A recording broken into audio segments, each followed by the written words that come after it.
pamba te bato basaka likolo nde saka biso bana ngai naza moto ya basoko bato bali Equateur bali basoko naza moto ya libinja papa na naza moto ya libinja mama na ngai moto ya basoko naza moto Equateur mama aboti ngai komone masoka tata ngai komone likinja okama to ta pate okama nini naza moto Equateur komona ngai ezali yanja lisofote bosonja bolingola misamba misisamba apana lende nyama zamba sila kasomo te ate kosila yango wana yango te naza pena na mingi ya koloba te pamba te bokolia olia esaka santé petu na ebaka moke me tala nde kolia ekomisi ça va prestation ebotisi na suki obotamaka lipandi moko mabe moto kosepano te me kolia esali yo te ebelo uti santé moi kolia talao miliki on est miliki epesi yo sens. Merci beaucoup. Tout ça, moi, comme on a moni, moi, j'ai mon cœur à Yambo tout ban. Papa, à deux goliaths, mais ma cambojaria. Je veux la nuit. Puis, ça n'est pas mis, tu vas dire que l'on peut y aller, j'irai un moment que vous savez. Hein? Papa, ok? Merci beaucoup. Les enfants, n'a pas de mingi. Aucun pain.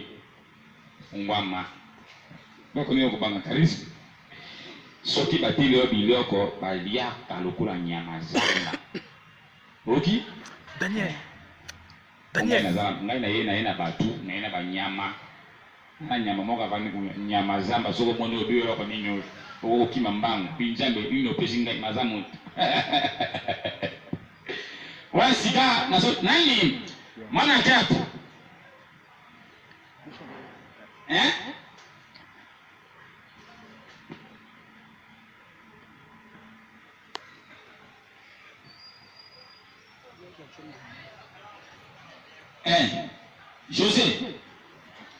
José yaka neno lobi na ladite butu mobimba papa nazali kamba kusoma yo papa nazali kamba kusoma yo neba neno ulingusu na ngai oite papa na kende boite na jonga boite papa. Si vous n'êtes pas des visiteurs, hein? Si c'est pour travailler.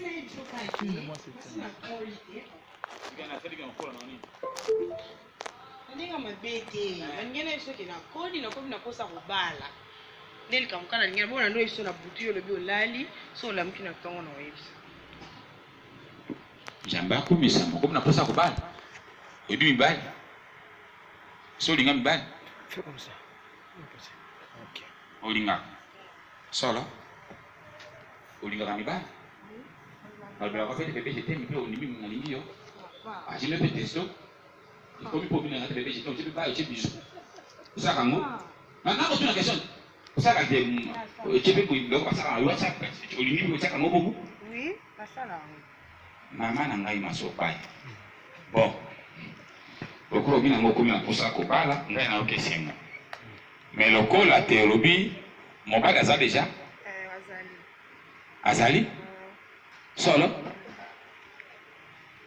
mobali aza déjà okuta kesika nini papa makamnyo sana kafuna no parce que okutana na ebate ngai moto na buta yo ngai moto na sukula yo ngai na pomba yo so nino ngai na koiba te leo kesika nini na ba mobali mtabomba mwana to mwasi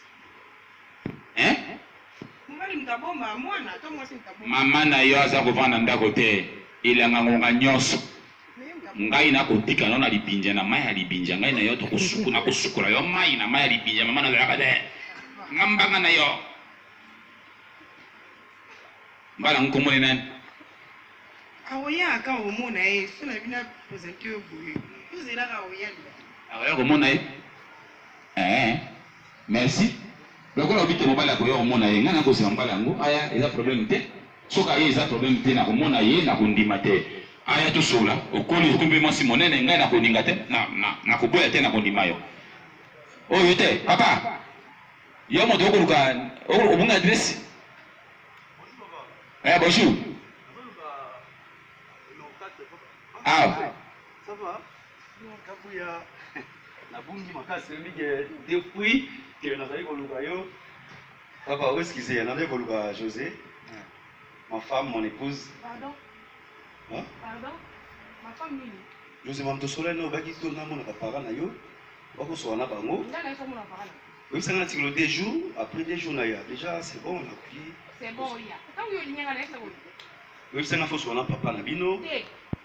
On a bien, quoi, ta sentinelle azali, ça problème té. Si papa azali, papa sentinelle. Le respect. Mobile a papa biso. Mobile a boy pena lo kwa yo pas ça rolinga. Avec une sentinelle. Obi mo pa na sentinelle. Avec une sentinelle. Ah papa, le respect papa, il a dit Gaï, avec une sentinelle. Na ko se so bien. Ça moi mais nous on a fini on a pe maman na yo.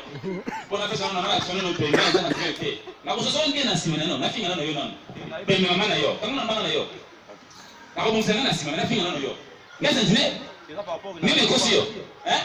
Par rapport à couper la tiguière, là, c'est le rôle là. Même si vous allez la porter, par rapport à couper, nous avons bien gagné na sabouille. Limisa papa. Limisa na la mona. Ah! Soki nazaki na discipline na ona samba, mais na petio mabe. Mais ba poti no ba yiningai. OK? Na bonga na sepe na yo, osamba limoko kitoko. Na moni yo bon. Mwana ngai bisinga za pusa ba. Ina pusa mbala ya. Esenga sema mingi. Yete. Oh, mimi kasi.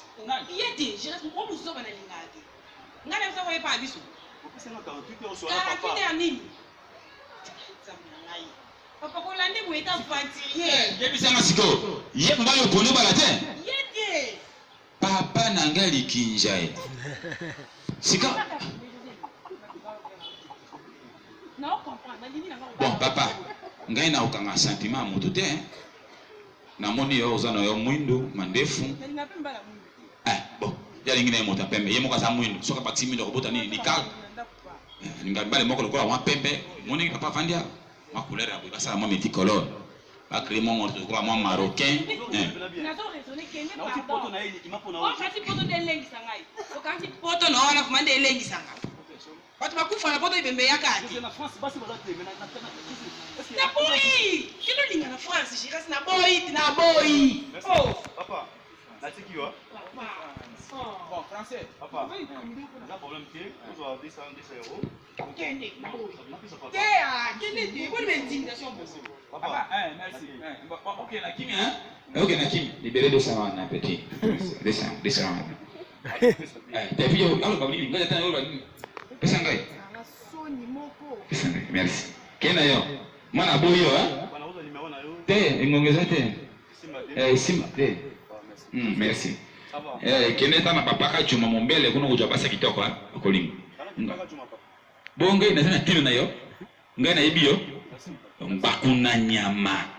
Wela ngai 200 euros mbango ibimbo ngana sakana ngo. Yako chapongo na yo. Yak. Chapongo na yo. Kuni sia. Yo mbambo ngana sakana ngo. Kena yo.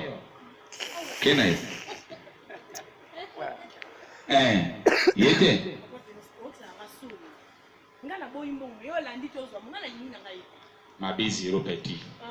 Toyona commerce. Mabe zero ngai na bota yo na mona pasi. Yo baka noko bota maka lichombe.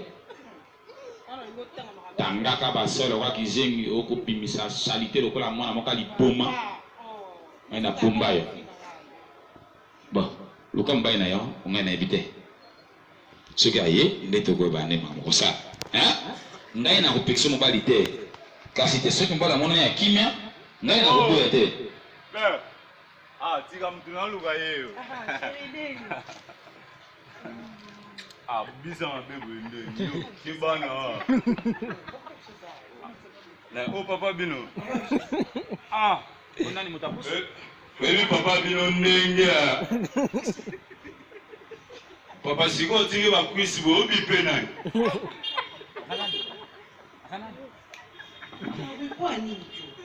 Papa biso zo makebo. Donc tu siko yebisa papa bino te songa nani. Papa biso songa nani. Sasa mona ya moto ya pantalon monene na komona ya pantalon. Elongi mabe na mtina na komona te. Nina. Et pas bino biloko koya lokwa jardin de deni. Ninam. On a deux, sur la tour qui sont venus à l'IA. Ninam. Osanan. Ngai. Eh. Aïe, ça, deux. Osanan. Te roloba no te ngamo na oloba chéri. Papa, no moni ngabwe. Ndena mi bonga mi boy. Ezaka pona yo bala mwana. Donc mwana asepesa nga tellement abomanga na ba sentiment. Mwana na sentiment, continue. Oh, na bien o sa basini. Salut Asine. Asa basini na ti oloba. Na simananga zo sala basini. Papa, omoni nga komulanga joye kizengi fête en maternité. Donc nde na yebwe na yebala mwana. Joye kizengi fête en mentalité. Olingi ye. Mobali oyo omoni tola tsopana yo ye, ondimi ye. Mais mukuna ndo yebiso azuri ayiba. Nabombela yo kutumanga. Nali onga. Elinye lo hapi. Joye kizengi. Vous avez un parent? Vous avez une famille? Papa biso aboyanga ka yemoka kunebite tanga. Amiga ntonga boyo. Ndenge benga ina boyo. Soki tata abota boyo ndenge ngati pe na boyo. Pe na projet. Etali yo. Mwende na boye. Osali. Na ba projet. Mwende na boye. Akabelenga 300 francs. Na beti yango Paris foot.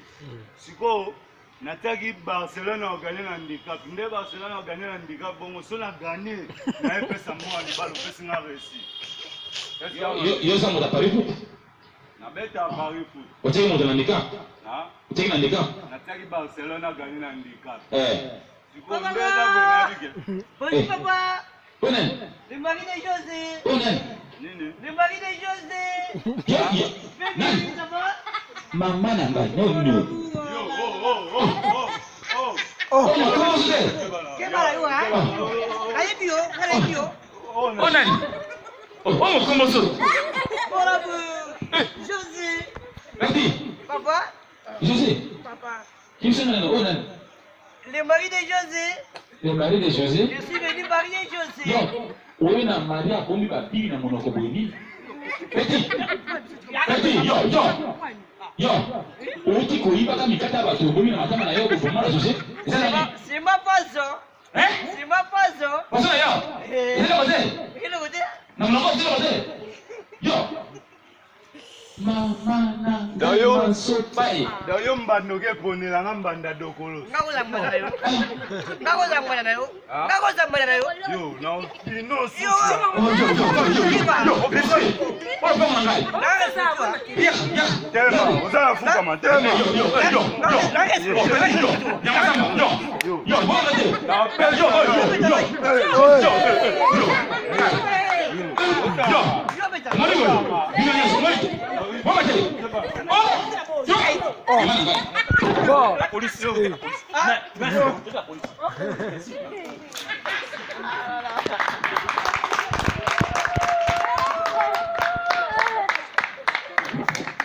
Voilà, merci beaucoup pour ce temps de rigolade. Voilà, c'est le temps qui marque la fin.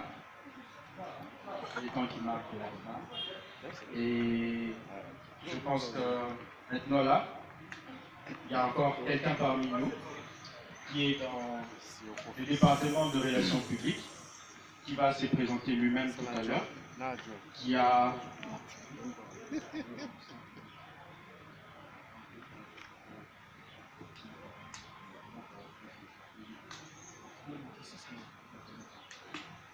Voilà, ce que je suis en train de dire, c'est qu'il y a quelqu'un parmi nous qui est dans le département de relations publiques, qui va venir ici vous dire un mot.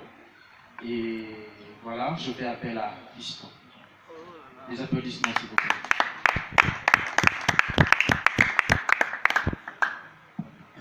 Bonsoir à tous. Bonsoir. Voilà, nous avons écrit juste des petits remerciements. Alors, sans pour autant écrire un petit mot, on saurait mettre point à ce petit conversation. Distingués invités, très chers amis, chers enfants, je ne saurais poursuivre mon propos sans remercier sincèrement la bonne estime du Canada qui a facilité par son accompagnement la réalisation de cette remise des cadeaux de Noël à nos enfants. Pour cet événement, les remises des cadeaux de Noël à nos enfants orphelins, nous vous remercions d'être venus de partout, surtout des différents communes, pour répondre à nos présents à notre initiative. Je ne remercierai pas cette adresse sans pour autant vous rappeler que la Palestine représentée à partir du Canada, en l'occurrence par Madame la Présidente fondatrice Nela Malembe et le directeur Patrick Mokia, qui représente Green Steel ici à Kinshasa. La Green Steel ne vous oubliera pas de l'heure où nous vous portons dans nos cœurs. Joyeux Noël les enfants, j'ai dit et j'ai dit. Merci beaucoup.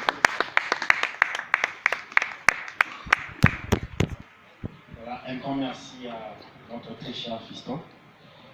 Et nous allons encore faire appel à l'Alliance universelle de Kinshasa qui veulent encore prester quelque chose ici.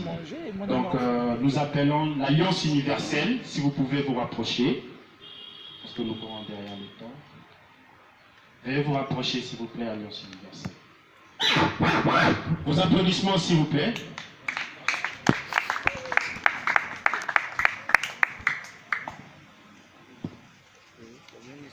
Vraiment, merci beaucoup. Nous avons un mot par rapport à ONG.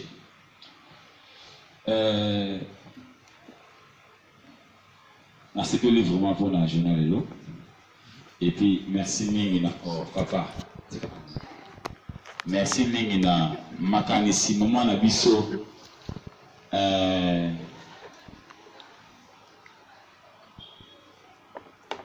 On a posé l'image, c'est très important. Na sepe na makanisi oyo na pesi tena merci na mama na biso Nela Malembe depuis Canada pesi merci pe na pesi merci na cordon na bokanza tour nous bazali na pesi bino remercie na invité par combo sezali faut na remercier parce que c'est l'image et ça vraiment bien makasi au moniteur on mutazu makanisi ya boyede boye vraiment faut nzamba pambola qui est toujours le poisson ya moi tu vas voir na tant moto azokanisa ke eloko azwi infra na ye ke alia yango ye moko te me abimisa na bato ayebi te na bana oyo lia mosusu baza néglige mais ndimi asala eloko wana eza bolingo c'est pas facile bato mosusu toyebi ke bazala bambongo bazoboka wana babar basala bascène partout basala batapage inutile mpe elobi na ntongo azwi eloko moko te mais quand même soki oloni na bana oyo bazali awa nzambe akotika te un jour to susu encore une fois de plus Mama Lembe na kosenga na yo ezala ya mboso te esika keka te mais ebotama lisuku leka nzambe apesaki yo moke oyo nzambe apesaki yo mingi pour moi qui est celui pour encore une fois de plus. En tout cas maman nanga merci beaucoup.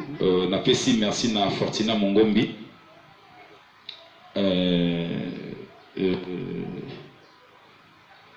Na pesi merci na organisateur nyonso. En tout cas eloko l'équipe bien makasi.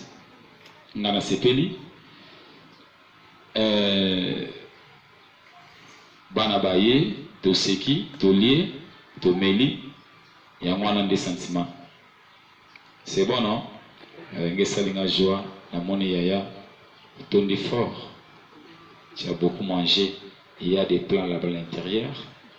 Toi-même, tu sais, quand tu vas aller là-bas derrière, tu vas sentir combien que tu vas dégager. Là, ça montrerait que tu as beaucoup réservé dans votre boîte. Merci beaucoup. Donc, na pesi merci. Na batu bamba biso awa. Na pesi merci na bino nyonso. Papa na ngati na ta noir za muta fripe mais na pesi merci. Samba batela yo merci beaucoup. C'est grâce à maman Malembe nde na mona ni awa. Alors, on a dit qu'à la prochaine fois et aux akoloka. À la prochaine fois et vous allez sous makasi mingi et puis et vous allez vraiment kitoko mingi. Nai nazotika micro et pas ya autorité. Ouais.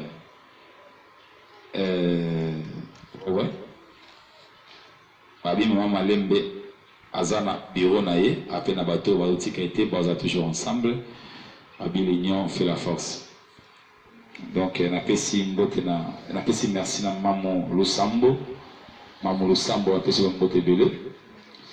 On a fait merci à Jonathan Malembe dans Venise, famille Malembe. On a fait merci à Jonathan Malembe au Tigre Sauté. On est ensemble. Sans oublier Patrick Mokia. Merci beaucoup, Patrick Mokia. Et puis Fiston Kota. Fiston Kota. Merci beaucoup. Et puis Nassi Malembe. Nassi Malembe, Bambote Belé, merci Belé. Nzambe a pesé les canis oyo, otika mamate, soki ya kopartisa pa maman za musika, bo bakisa ke le makanisi ça va bien. Na osenga pesuka arate parce qu'il y a aussi des orphelins, to ba veuve partout na orphelinat, to na ba homme de vieillard. Maman Malembe so bo pesi makanisi à la prochaine fois peut tout ça va descendre na ba place bongo ça va bien.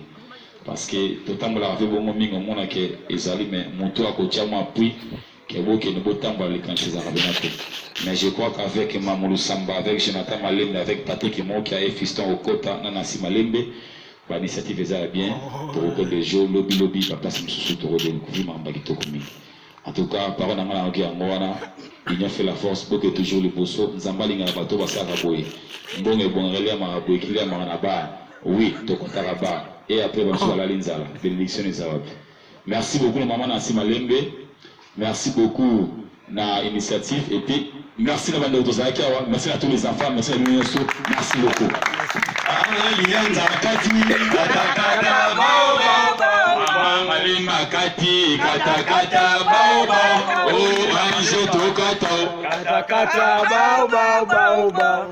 ONG Buniti to kata o kata kata bao bao Onasi Malemba kati kata kata bao bao O Mamoulou Samba kati kata kata bao bao Jonathan Malemba kati kata kata bao bao O Patrick Mokia kati kata kata bao bao Fiston Okota kati kata kata bao bao Onasi Malembe kata kata kata bao bao bao Oh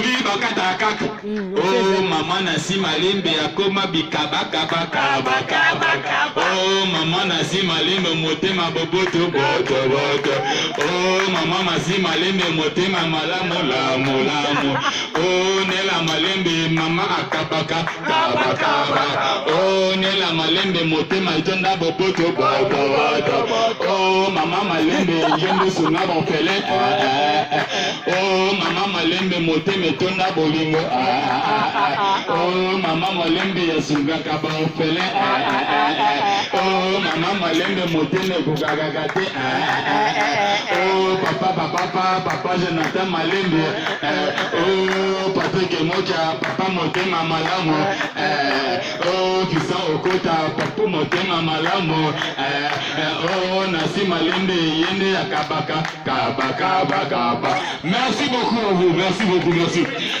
Merci beaucoup, autorité, merci. Merci en tout cas. Maman Malembe balobi, loboko epesa bato babo sala kangote, ko pesa bali même apete. Ko sunga pe ba felin boye eza malamu. Pesa ko boma mbongo yango yo. Pesa ko sunga penda o tolo na tina lola yango.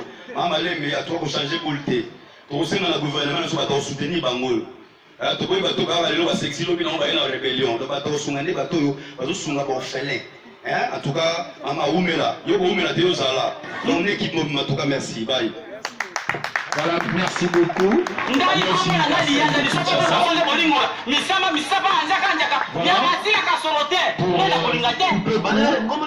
Avant de donner la parole aux représentants de Green Estime ici à Kinshasa, on aimerait savoir si parmi vous, quelqu'un a un mot à dire par rapport à l'organisation de l'événement d'aujourd'hui. Est-ce que parmi vous, y a-t-il quelqu'un qui a un mot à dire? Voilà. Merci beaucoup. C'est monsieur, et plutôt pasteur Jonathan Bongabo. Vos applaudissements s'il vous plaît.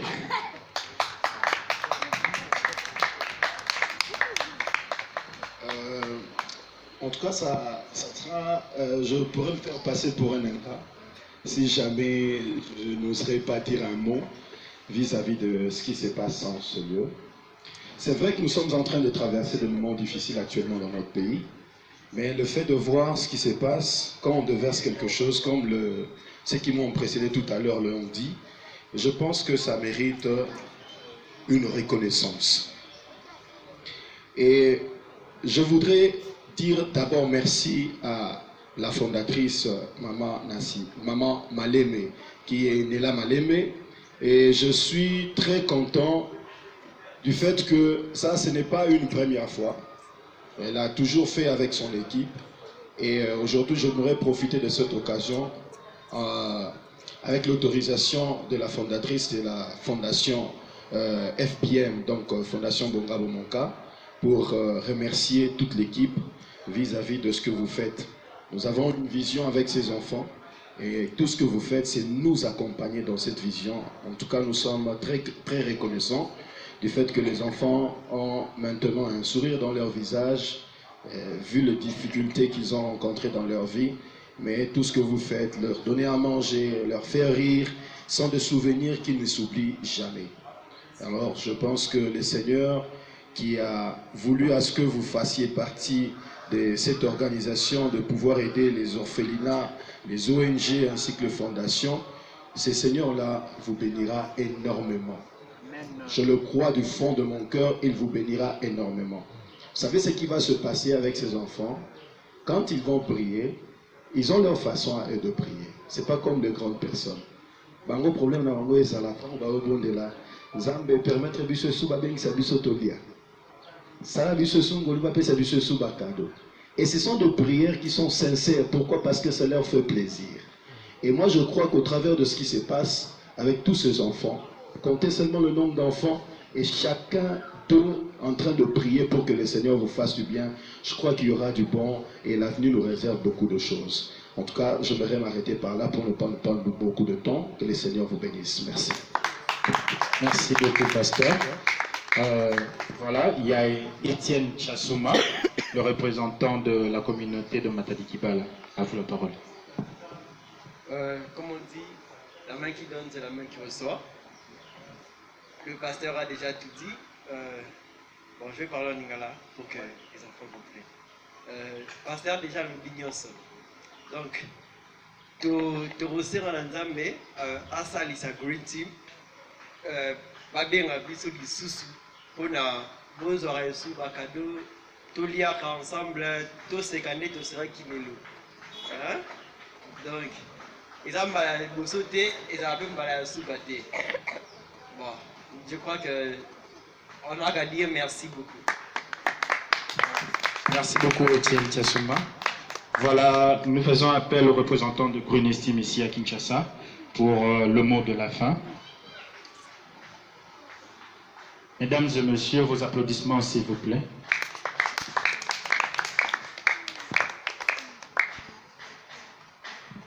Bonsoir à tous.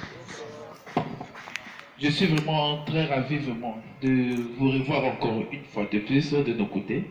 Et fêtez aussi Noël avec nous. Je vous souhaite d'abord vous tous joyeux Noël. Joyeux Noël, merci. D'accord, merci.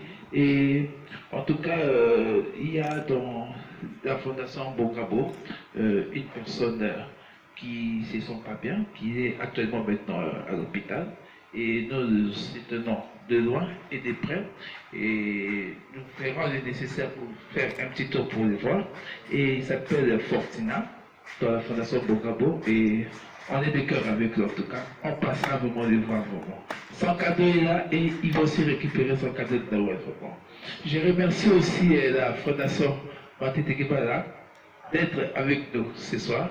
Et je sais que ce n'est pas la première et la dernière fois. Nous avons encore d'autres projets, d'où on va aussi vous inviter aussi. Vous serez aussi avec nous ensemble. Et on a des cœurs aussi avec vous. Aujourd'hui, on a fait ça, comme c'est notre première édition de Noël avec vous tous. Et on sait bien que non, l'année prochaine, on fera encore mieux encore. En tout cas, je vous remercie de votre présence vraiment. En tout cas, je remercie aussi le groupe Alliance Universelle, le groupe théâtre, donc, qui nous a animés vraiment ici. J'étais vraiment heureux. Et sur leur scène, en tout cas, ils sont vraiment forts. Félicitations vraiment à vous, le groupe Universel. Je sais qu'on continuera encore 6 ans ensemble, vraiment. On se tient toujours les coudes. Je vous remercie comme vous êtes venus, vous tous. On a partagé quand même un petit dîner, une petite boisson ensemble.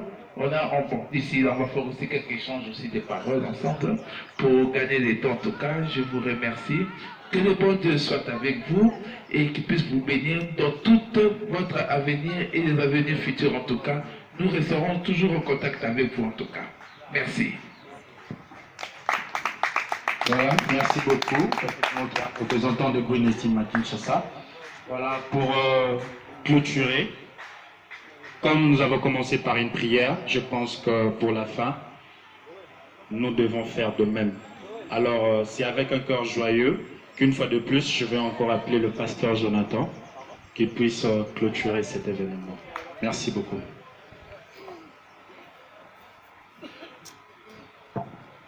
Voilà, nous prions. Éternel notre Dieu, merci encore une fois de plus.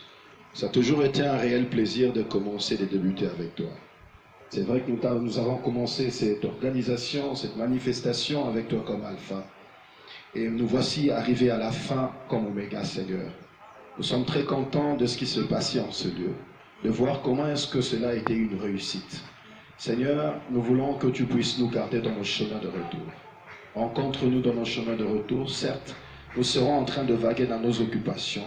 Et j'aimerais que tu puisses bénir tout un chacun de nous. Tout celui qui a mis la main dans la pâte pour que ceci soit effectif. J'aimerais bénir même les personnes qui sont de loin. Car ta main n'est pas courte pour le reprendre au Dieu. J'aimerais que tu le bénisses. Donne encore plus pour qu'il fasse encore plus. Parce qu'ils en ont envie, ils ont montré de quoi est-ce qu'ils voulaient au Dieu Tout-Puissant. Et j'aimerais que tu fasses beaucoup de bien à toutes ces personnes qui sont ici. Je bénis tous ces enfants qui sont en manque d'affection, Seigneur. Mais Seigneur, une chose est vraie. Si tu nous as donné ces enfants, c'est pour que nous puissions compenser à ce qui manque en eux. Éternel, j'aimerais que tu nous aides pour qu'à la prochaine occasion, que nous fassions encore mieux que ça, afin de leur donner le plaisir qu'ils ont manqué pendant tant d'années. Éternel, que sais-je encore, oh Dieu, que puisse encore te dire, tu connais toutes choses, laisse que ton nom soit loué et ton nom soit béni. En ton nom, nous avons ainsi prié avec action de grâce, nous disons Amen. Voilà, merci beaucoup, Pasteur Jonathan. Moi, je ne me suis pas présenté. Je m'appelle Jonathan Malimbe, event coordonnateur de Green Esteem. Et je vous souhaite joyeux Noël ainsi que bonne fête de fin d'année et au revoir. Merci. Ok. Merci. À nous revoir l'année prochaine. Bye bye. Bye bye.